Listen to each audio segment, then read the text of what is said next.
ஆதவர்ஜுனா யார்? புறம்போக்கு. உங்க மகனை மக்கள் என்ன ரொம்ப ஜாம் ஆகுது. செட்டிங் போட்டு ஐயோ அழகா, இது என்னடா மொழி? மு.க. ஸ்டாலின் அவர்களும் தன்னுடைய மகனுக்கான படிக்க தெரிஞ்சா படி, தப்பு தப்பா படிச்சு அடி வாங்கி சாகாத பொய்யும் திரு மு.க. முதலமைச்சர் ஸ்டாலின் அவருடைய என்ன சொன்ன திரு மு.க. முதலமைச்சர் ஸ்டாலின் 1000 எஃப்ஐஆர் போடு, தூளாக்கிட்டு போயிட்டே இருப்போம் ஆளுங்கட்சி ஆகும் போது. மர்க்கா சொல்லு. தூளாக்கிட்டு போயிட்டே இருப்போம் ஆளுங்கட்சி ஆகும் போது. யாரை பார்த்து பயப்படுறோம்? எங்களுக்கு எந்த பயமும் கிடையாது. என்னடா முகத்தையும் உடம்பையும் முறப்பா வச்சிருக்க, கால கடகடன் ஆடுது. பில்டிங் ஸ்ட்ராங்கு, பேஸ் மட்டும் கொஞ்சம் வீக். ஐயோ கைப்புள்ள அருவலோட கிளம்பிட்டானே, இன்னைக்கு எத்தனை தலை ஊர்ல போதோ தெரியலையே. என்னுடைய உயிருள்ள வரை இருக்கும். என்னது இது? இப்பொழுது உங்கள் அன்பு சகோதரி தன் துக்கத்தை, தன் துயரத்தை உங்களிடம் இறக்கி வைப்பார். 5 வயதில் என்னுடைய தாயோடைய சாவை பார்த்தவன் நான். அழாம பேசுறா. 5 வயதில் இருந்து பார்த்தவன் நான். டேய் ஏன் அழுகுற? உங்க அம்மாவுக்கு ஒண்ணு ஆகாதடா. படிச்சுக்கிட்டே இருப்பேன். ஓ இன்னும் 10 வருஷத்துக்கு அதையே படி. என்னுடைய குடும்பம் ஒரு காவல்துறை குடும்பம். என்னுடைய தாத்தா ஒரு போலீஸ் ஆபீசர். எங்க பரம்பரையே போலீஸ் பரம்பரை. எங்க அப்பன் போலீஸ், எங்க தாத்தா போலீஸ், எங்க தாத்தாவுக்கு தாத்தா போலீஸ். கரூருக்குள்ள வந்தா செந்தில் பாலாஜி வன்முறை பண்ணுவாரு. குளத்தூருக்குள்ள வந்தா சேகர் பாபா வச்சுக்கிட்டு அங்க இருக்கிற ஆபீசர் வச்சு கேஸ் போடுறது. சரி என்ன பண்ணலாம்? ஏன் குளத்தூர்ல வரக்கூடாதா? இந்த பக்கம் வரக்கூடாது. ஒழிக்கப்பட்டதுங்கிறதா உங்களுக்கு மே 4ஆம் தேதி ரிசல்ட் தெரியும். 39 ஓட்டை வாங்கிட்டு எங்களுக்கு ஓட்டு போட்டு வெற்றி பெற வைத்த மக்களுக்கு நன்றி போஸ்ட் அடிச்சு அத ரிசல்ட்டுக்கு முன்னாடி ஓட்ட வச்சிருக்காங்க. இதெல்லாம் இந்த ஆட்டை வடிக்க தாங்காதுடா. இன்னைக்கு காலையில பிரச்சாரத்துக்கு போன 7 மணில இருந்து அது ஒரு திமுக வீடு. நான் அந்த டோர்ல பாக்கும் போது மு.க. ஸ்டாலின் சிரிச்சுக்கிட்டே ஒரு ஸ்டிக்கர் ஒட்டி வச்சிருந்தாங்க. நான் நம்ம பகுதிட்ட சொன்னேன், இங்க போலாமான்னு கேட்டேன். போய் நின்னு, அம்மா விஜய் சாருக்கு ஓட்டு போடுங்க, இந்த தொகுதியில ஆதவர்ஜுனா எனக்கு ஓட்டு போடுங்க, விஜய் சென்டர் ஓட்டு போடுங்கன்னு சொன்னதுதான் மிச்சம். நீங்க தாங்க ஜெயிக்கீங்க, இவங்க ஒளிஞ்சு போடுங்க அப்படின்னு போட்டாங்க. 1000 பேரை பாத்துருக்கிறேன், ஆனா உன்ன மாதிரி ஒரு டுபா கூட நான் பார்த்ததே இல்ல. அப்ப நம்ம என்ன தவறு செய்தோம்? நீ எல்லாம் பிறந்ததே ஒரு சாபக்கேடு. முடிஞ்சா இன்னைக்கே போய் செத்துரு, மறுபடியும் பிறந்து வா, அப்போவாவது உனக்கு ஓலை ஒழுங்கா வருதான்னு பாக்கலாம். இல்லாத முதலமைச்சர் நடு இரவில் 2 மணிக்கு செல்லும் பொழுது இது திட்டமிட்ட கொலை என்பதை கரூர்ல 41 உயிர்கள். எங்களுடைய தலைவருடைய பிரச்சாரத்தை பார்க்க வந்த எங்களுடைய சகோதர சகோதரிகள், குறிப்பாக எங்களுடைய குழந்தைகள், திரு செந்தில் பாலாஜி அவர்களால் உருவாக்கப்பட்ட அழுத்தத்தால் மகனே செருப்ப காட்டி பிய அடிச்சு போடுவேன். நான் எப்பொழுது ஊழலுக்கு எதிர்வான, எனக்கு பண ஆசை கிடையாது. அப்பொழுதுதான் அம்பேத்கரை உள்வாங்கினேன், பெரியாரை உள்வாங்கினேன். போது இந்த ஒண்ணு போது. டேய் இருட்டுக்கு பிறந்தவனே, இருட்டோட இருட்டா மறைஞ்சிரேன்டா. பொலிட்டிக்கல் சயின்ஸ் 15 வயசுல படிச்சேன். ஆனா என்ன பிரயோஜனம்? அம்மன் ஜல்லிக்கு பிரயோஜனம்டா. 4 திமுக கட்சியை சார்ந்தவர் வந்தாங்க. பேக்கெட்ல ஸ்டாலின் அவருடைய புகைப்படம் பார்க்கும்போதே நமக்கு காண்டாச்சுதான். நான் அவனை பார்த்து முறைக்க, அவன் என்ன பார்த்து முறைப்பேன்னு பார்த்தா சிரிக்கிறான். மூர்த்தி சார், அவனுக்கு முறைகளான்னு நினைக்கிறேன். சிரிப்பு வருது. போஸ் ஏய் போடா.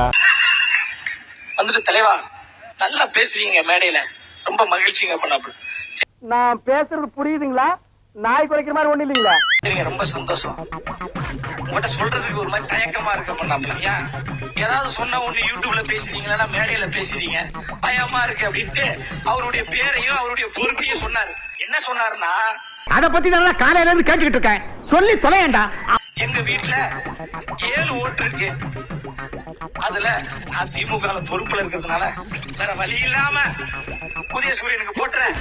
6 ஓட்டை நான் விசுருக்கு தான் போடுவேன், அண்ணன் விஜய் அவர்களுக்கு தான் போடுவேன், உங்களுடைய வேட்பாளர் ஆதவர்ஜுனா அவர்களுக்கு தான் போடுவேன் என்று சத்தியமிட்டு ஒரு திமுக கட்சியை சார்ந்த நிர்வாகி 1/2 மணி நேரத்துக்கு முன்பு சொன்னார் என்றால் வில்லிவாக்கம் தொகுதி என்பது தாவேகாவின் கோட்டையாக மாறிவிட்டது. தம்பி, ஒரு மனுஷன் போய் பேசலாம், ஆனா ஏக்கர் கணக்கில் எல்லாம் பேசக்கூடாது. அது எப்படா நெஞ்சில கொஞ்சம் கூட ஈரம் இல்லாம இவ்வளவு பெரிய பொய் சொல்ற?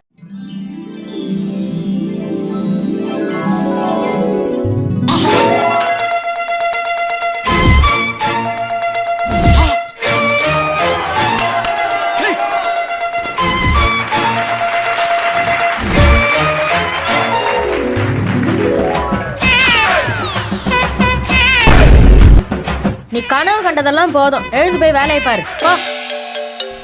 April fool. சொல்லுமா. என்ன தம்பி, ஜெயிச்சிட்டல?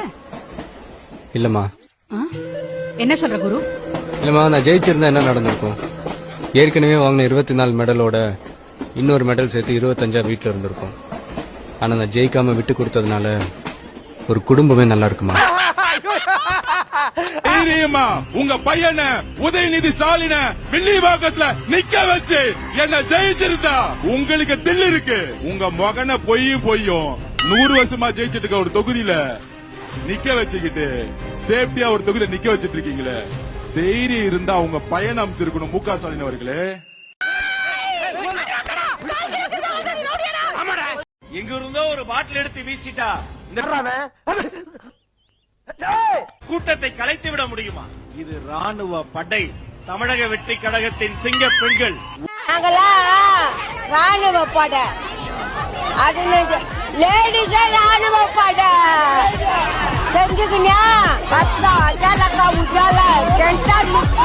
ஒவ்வொரு வீட்டில் இருந்தும் ஒரு சிங்க பெண்கள் வந்திருக்கிறீங்க. அவங்க மீது ஒரு சின்ன கல் விழுந்தாலும் தமிழக வெற்றி கழகம் சும்மா இருக்காது. ஐயோ சாமி, வேற கூட்டு போங்கடா, கோவத்துல போட்டுற போறேன்.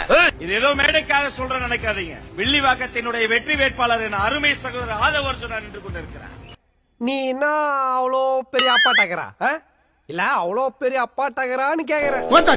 அவரை வைத்துக் கொண்டு மேடையில் சொல்றேன். இன்னும் ஒரு முறை இதை போன்ற ஒரு வன்முறை பாதைக்கு நீங்கள் சென்றீர்கள் என்று சொன்னால் தமிழக வெற்றி கழகம் இதை கடுமையாக கண்டிக்கிறது. எந்த மேடையிலும் யாரை பத்தியுமே விமர்சனம் செய்யும் போது மதிப்போடு பேசுங்க, மரியாதையா பேசுங்க, கண்ணியத்தோடு கவனத்தோடு பேசுங்க. அவங்க நம்மளை பத்தி மோசமா பேசினாலும் நீங்க அவங்கள பத்தி மரியாதையோடு பேசுங்க என்று அரசியலில், நாகரிக அரசியலில் நடைபெற சொல்லிக் கொடுத்த தர்மத்தாயின் தவ புதல்வன் யாரு? யாருக்கிட்ட விடுற? சஞ்சய் ராமசாமியா? தளபதியின் பிள்ளைகள் நாங்கள். கருத்தா எதிர்கொள்ளுங்க, பேச்சுக்கு பேச்சுதான் பதில். எங்க இருந்தோ ஒரு பாட்டில் எடுத்து வீசிட்டா இந்த கூட்டத்தை கலைத்து விட முடியுமா? என்னத்தையாவது பேசிக்கிட்டு இருப்பா. போயா நீ சும்மா பேசாத பத்தி தேவலாம் பேசிட்டு இருக்காத. போயா, யாரும் கண்டுக்காதீங்க உன. இது காசு கோசம் ஓட்டு போறவங்க கிடையாது, மாசு கோசம் ஓட்டு போறவங்க. நல்லா தெரிஞ்சுக்கோங்க. பூத்துக்கு எங்க தானே கூப்பிட்டீங்க, மாடுக்கு எங்க தானே கூப்பிட்டீங்க. மாநாட்டுக்கு 15 கார் எடுத்துட்டு வர 3 டிராவல்ஸ் எடுத்துட்டு என்னை தானே சொன்னீங்க. மாநாட்டுக்கு 15 கார் எடுத்துட்டு வர 3 டிராவல்ஸ் எடுத்துட்டு என்னை தானே சொன்னீங்க. சொல்றேன் அதெல்லாம் அப்ப பண்ணிட்டு இப்ப வந்து இவங்க சொன்ன என்ன அர்த்தம்? 5 வயதில் என்னுடைய தாயோடைய சாவை பார்த்தவன் நான். என் வாழ்க்கையில நடந்த சம்பவங்கள் மூலமா நான் எது வாழ்க்கைன்னு கத்துக்கிட்டேன். 5 வயதில் இருந்து பார்த்தவன் நான். அங்கிருந்து உருவாக்கப்பட்ட தனிமை. நான் மட்டும் தனியா கோர்ட்ல நின்னு 13 வயதில் என்னுடைய ஆசிரியர் என்னுடைய நூலகத்தில் உட்கார வச்சார். என்னுடைய கோவங்கள், சமூகத்தில் மேற்பட்ட கோவங்களை மாற்றினார். உன்னை ஏமாத்தின உன்னை எதிரே நினைக்காதடா, ஒரு வகையில் அவன் உனக்கு குரு. ஏன்னா அவன் உனக்கு வாழறதுக்கு ஒரு தந்திரம் சொல்லி குத்துக்கிறான்னாரு. கொஞ்ச நாள் அழுதுட்டு அமைதியாயிட்டேன். படிச்சுக்கிட்டே இருப்பேன். கொஞ்ச நாள் கழிச்சு தான் எனக்கு புரிஞ்சுது, நாம உழைச்சா பணக்காரனாக முடியாது, மத்தவங்க உழைப்பை எடுத்துக்கிட்டாதான் பணக்காரன் ஆக முடியும். அப்பதான் ஒரு விளையாட்டை பார்த்தேன். அப்பொழுதுதான் அம்பேத்கரை படிச்சேன். ஏன் சாதியை ஒழிக்க வேண்டும்? சாதியினால் என்னுடைய அம்மா செய்யப்பட்டார். அப்பொழுதுதான் அம்பேத்கரை உள்வாங்கினேன், பெரியாரை உள்வாங்கினேன். மறக்காம சர்ப்ரைஸ் பண்ணுங்க. நெக்ஸ்ட் மீட் பண்றேன். ஒரு பிக்கிங்